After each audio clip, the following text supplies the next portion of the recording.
good man is a man who can protect and who can provide and who can serve, who can comfort, who can reprimand, who can discipline, whatever's necessary to make the world a little better because he passed through. The loud voices of this world are the 99% who don't understand exactly what you have to do. That's why when I speak and you don't understand me, it's probably a good thing, because that probably means I'm in an area of life that you're not in. It is astounding how many people want to be spectacular in life but also want to fit in and be normal. You are, by definition, aiming for average. Normal people get normal results.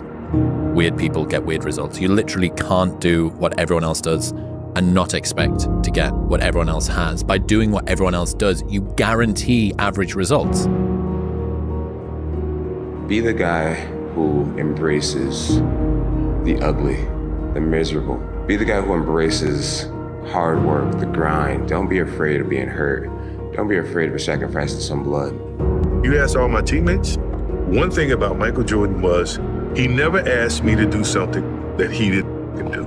And they're gonna say, well, he wasn't really a nice guy. He may have been a tyrant. Oh, well, that's you, because you never wanted anything. If you're cool with walking in the shadows of yourself and, the only person you got is the man right there in the shadow, man. How you doing? Pretty good. How you doing? All right, man. Cool. It's kind of weird having a conversation with you, but ain't no one else around because everyone else has faded way back then, way back there. If you're cool with that kind of walk of life, I tell you, man, the world is your playground. So I went to a powerlifting competition a couple of years ago. There was this one guy there lifting. He holds a bunch of records in the squat. And he's a normal working class guy from a normal working class town on the outskirts of Newcastle. And watching that man warm up is something else. He's got a sacred playlist. He never listens to the songs apart from when he's about to step on to the lifting platform. He's got these headphones on and he's just walking up and down in the same way that you'd see a bull ready to go out, ready to go and chase something.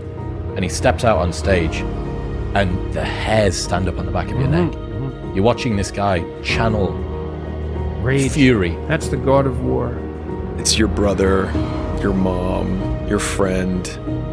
The one comment they're gonna say, you've changed. Why are you doing another kick like this? Oh, you're gonna try that now. Okay, here we go again. The thing is that it's not about them being right or wrong. Again, it's about how right and how wrong they could be. Let's say you wanted to start a podcast in the past and you did 3 episodes and then you fell off. And then they think, I told you so. Stop with these dreams. Stop with this crazy content stuff. You're never going to become an influencer or whatever your goal is. Replace influencer with whatever your thing is. The thing is that you are still closer having done 3 than having done 0. And so it's just about directional correctness and realizing that criticizers are more often correct, but when it matters most, incorrect. But for some reason I thought that I needed to be the guy. And I said, no, you know what? You don't need to be the guy. You're leader. You need to support your leader. And it's not about you. And so that right there also changed my attitude, because then, from then on, in my career and in my life, I realized, hey, I don't always need to be the center of attention, which is what our ego wants us to do. Our ego always wants it to be about us. And it's not about us. It's not about us at all. In fact, in a situation like that, where the platoon commander wants to do something, maybe he sees something that I don't see, maybe he's got a different strategic objective that he wants to accomplish, and I'm undermining that. And what does that do to our platoon? Hey, it makes me feel great, because I think, oh yeah, I might not be the guy in charge, but I'm out here making the calls. That's your ego.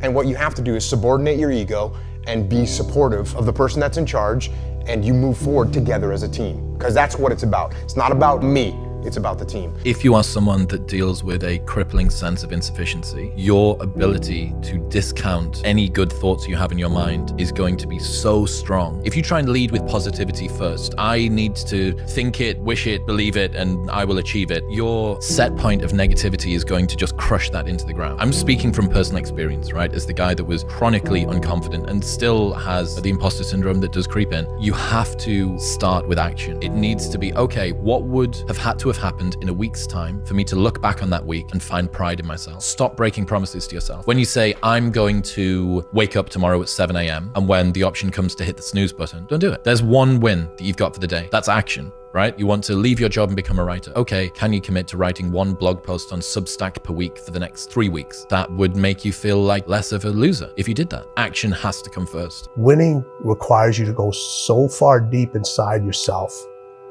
It's way beyond the surface. It's way beyond internal. It's going to a place that a lot of people haven't visited in a long, long time because they're afraid to visit that person, because when they visit that person,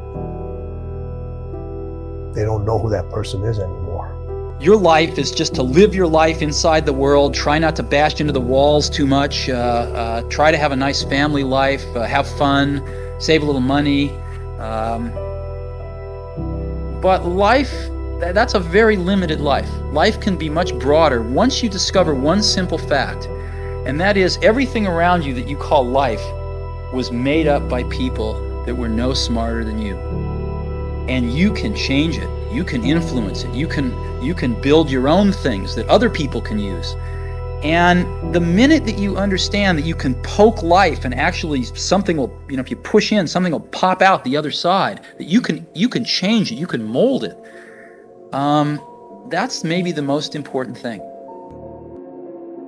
When I was growing up, I watched like a lot of Westerns.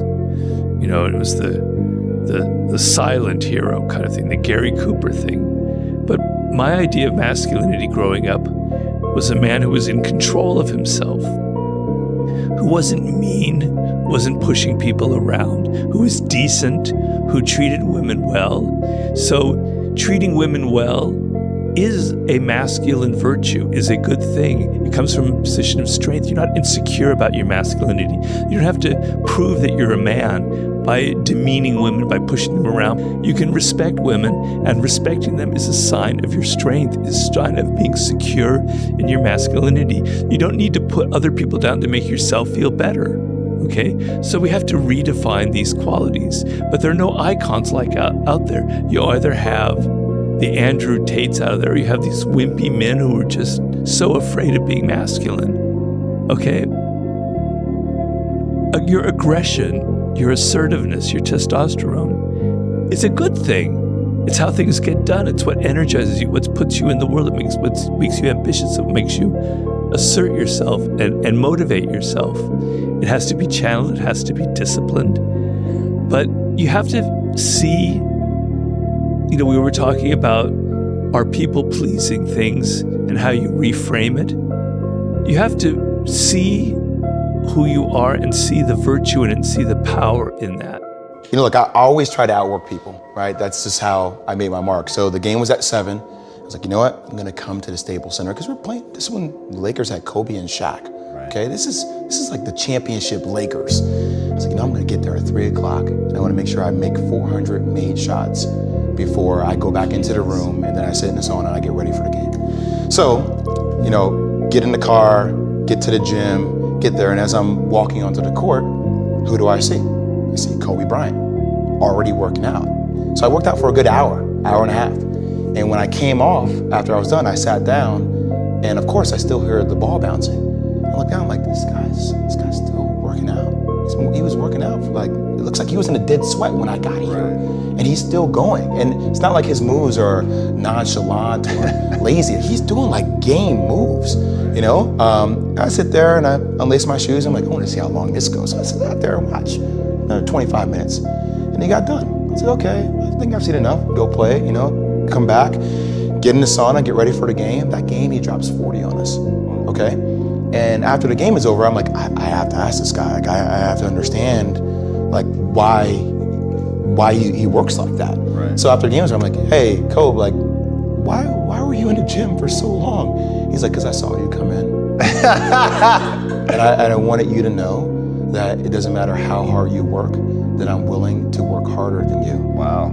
And he's like, there's nothing wrong with that. I'm not saying I dislike you as a person. You inspired me to be better. Right. And it was the first time I started to see this level of competitiveness where I said, I need to start doing more. Be the guy who embraces the ugly, the miserable. Be the guy who embraces hard work, the grind. Don't be afraid of being hurt. Don't be afraid of sacrificing some blood. It's the moments in life, the decisions you make on a moment-to-moment basis that add up to be the guy or not the guy. Tonight, I did something, that I feel more of a guy. For me, who I am, my guy. Make the hard decisions, make the sacrifices, make the unpopular decisions, and become comfortable in your own skin. And if you are not a person that you are comfortable being alone with, that is the one person in this universe that you have full power, full right, and full responsibility to change. If you had to create a human, what would you put them through to make them tough? It probably wouldn't be a really chill life. What would you put them through to make them patient? Well, you probably wouldn't give them things immediately. And so it's like we want these traits, but each of the traits has a price tag attached to it. And it's just like, do you want to pay the price tag to get the thing? And so I think if people reframe the period of life that they're going through as the price that they're paying out of their wallet, but the wallet is their time, is the seconds of life that they're trading for it, then I think more people will be willing to make the trade. Because at least when I look at myself, like when I'm 80 something years old and I'm looking back on my life, I want to have these traits. But in order to have those traits, I know I have to go through these things. And I think for me, that's given me a lot of comfort in hard times. Right now in life, your family's looking for that one guy right now. They're looking for that one guy who's strong, who's that pillar for the family in hard times. Make sure they look around and find you. These are the times right now for you to step up. Be that guy that can take anything. Stay hard. The biggest regret of the dying is never becoming your ideal self. I do believe that we're thrust in a world that we don't fit in. And I believe the journey is that a lot of people sell you a bill of goods along the way. That if you get some awards, you mean something. You go to a certain school, you got it. You're cute, classical beauty, you got the right man, you got the right zip code, and you swim through all that filthy swill until you come to the really, really stark conclusion that I want to leave this earth becoming who I know deep within I am supposed to be. The next time you want to just give in to that desire for comfort, remember that your future self is going to be the one to suffer the consequences. It's so easy to just put it off and act like it doesn't exist. But that future self that you're passing all these burdens to will one day be yourself of the present, and you'll wish you chose to do otherwise. Everything that you do counts. The biggest mistake that people make is they think that only what they want to count counts. No. When you read a book, when you listen to an audio program, when you go to a course, when you go to bed early and get up early and you work, it all counts. Never fucking apologize for being yourself. If people don't like how you act, how you look, how you speak, that just means those aren't your fucking people. Don't change who you are to match your surroundings. Pick better fucking surroundings and be yourself. Yeah, I don't know, most men would understand that when a man cries and he's whimpering, he's hurting. Because I've been there. And there's no shame in crying, gentlemen, men. It's okay to cry. We can still be a man, but you're also human. And it does show a little bit of your vulnerability. Do it for your loved ones. Do it for your wife. Do it for your husband. Do it for your children. Do it for generations to come. Come on, after you're dead and gone, what will they say about what you did? Yes, there's so many people depending on you, but it's got to start with you and the man upstairs. If you want to be great, oh man, prepare to get up off that mat. You're going to get knocked down over and over and over. And even when you feel like, I can't be hit this hard. Or if you're down there thinking, it's no way I can get up from this. That's when you're just starting. For some strange reason, this world wants to see you water down the reality of who you are. Our society wants to see you think like everyone else and feel just like those around you. maybe for somebody who's so distracted from their true desires as a person, that doesn't sound so bad. But the pain of seeing through limitation in full absence of distractions is almost unbearable. You see, it hurts because the resistance wants you to give in and mold to what's expected of you. And if I can provide some advice, don't.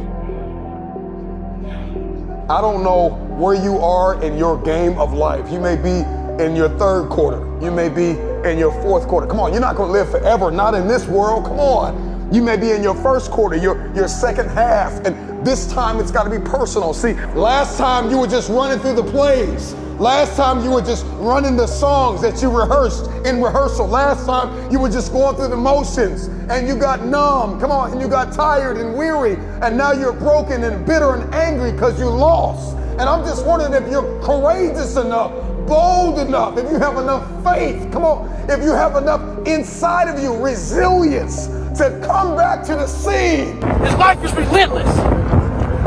You better keep coming back from all your failures, all your doubts, all your shit.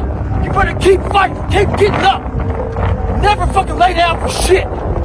That's one thing we should all agree on. If you've been broken once, you know how that shit feels.